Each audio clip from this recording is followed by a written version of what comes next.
TV serial Anupama का नया promo video जारी कर दिया गया है।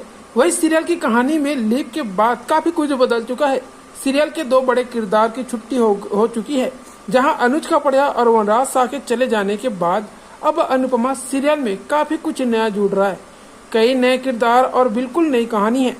वही अपकमिंग एपिसोड में आप देखेंगे कि आध्या अपनी माँ को बेइज्जती करती है और उसके साथ जाने से इनकार कर देती है, लेकिन फिर प्रेम और अनुपमा की बातें सुनकर उसका दिल पिघल जाता है।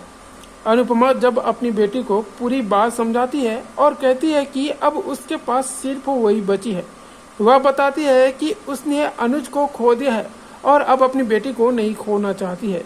तो ऐसे में आध्या इमोशनल हो जाती है। अनुपमा अपनी बेटी के सामने हाथ जोड़कर गिड़गिड़ाती है और साथ चलने को कहती है। प्रेम भी उसे समझाता है।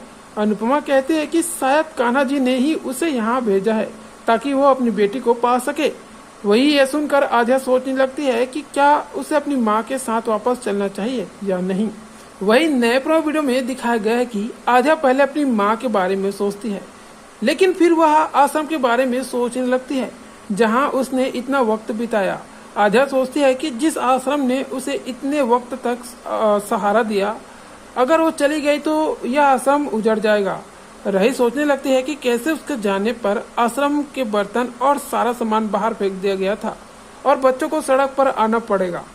खुद एक अनाथ आश्रम में रही आध्या बच्चों की तकलीफ के बारे में सोचकर समझ जाती है, लेकिन अब क्या वह अपनी माँ को इस बारे में बताएगी या फिर कहानी में कोई नया मोड़ आएगा या फिर आध्या अपनी माँ के साथ वापस अहमदाबाद जाने का फैसला लेगी।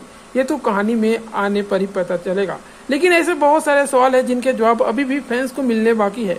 तो अनुपमा सीरियल के अपकमिंग एपिसोड और ट्विस्ट पाने के लिए चैनल पर जुड़े रहेगा। इसका आगे जो भी अपडेट आएगा हम आप तक जरूर पहुंचाएंगे।